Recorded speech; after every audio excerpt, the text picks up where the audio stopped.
Students of class 7, the simulation, the time machine. In the previous presentation, we learned about that discussion among those persons and the time traveler telling about the invention of a machine that could travel into the past or future. So, the discussion is carried forward. Now, the psychologist looked at us. I wonder what he has got. Now, the psychologist.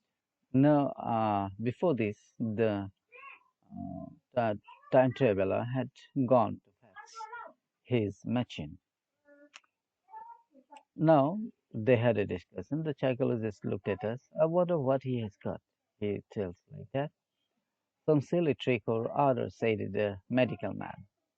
And Philby tried to tell us about a magician he had seen when he was a little boy. But before he had finished his story, the time traveler came back. Now they were having this discussion, and the medical man said maybe it is going to be a silly trick or other. Then Philby was trying to tell about a magician he had seen when he was a little boy, but before he could conclude, the time traveler had arrived. The thing the time traveler held in his hand was a glittering metallic object scarcely larger than a small clock. Now, it's a size you can get to know here. It was larger than a small clock.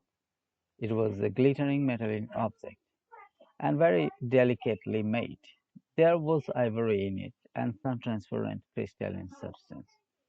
What was there? There was ivory and the transparent crystalline substance was there. He took one of the small tables that were scattered about the room and set it in front of the fire. Now set it that machine in front of the fire on that table. On this table, he placed the device. Then he drew up a chair and sat down. The only other object on the table was a small shaded lamp. This lamp was there on that table, the bright light of which fell full upon the model. On that model, the light of the lamp was falling. There were also perhaps a dozen candles about in brass candlesticks upon the mantel. Now, upon the mantel, there were brass candlesticks, so that the room was brilliantly illuminated. I sat in a low armchair nearest the fire, and I drew this forward so as to be almost between the time traveler and the fireplace. Now the writer sat just between that fireplace and the time traveler. Sylvie sat behind him. Sylvie was behind the time traveler, looking over his shoulder.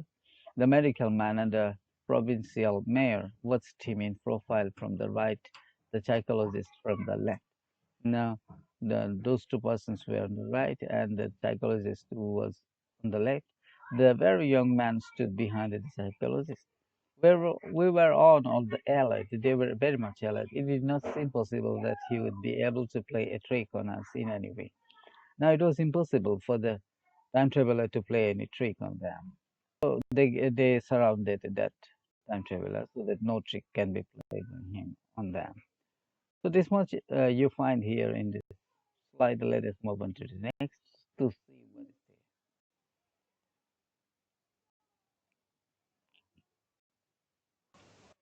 So here it is. The time traveler looked at us and then at the device. Well, said the psychologist, this little affair, said the time traveler, resting his elbows upon the table and pressing his hands together above the apparatus, is only a model. It is my plan for a machine to travel through time. Now, what did the time traveler was saying that this was the model, that little one, that apparatus, and that could travel through time. We looked at one in astonishment. They were very much astonished, and they looked at each other. He went on, pointing with his finger.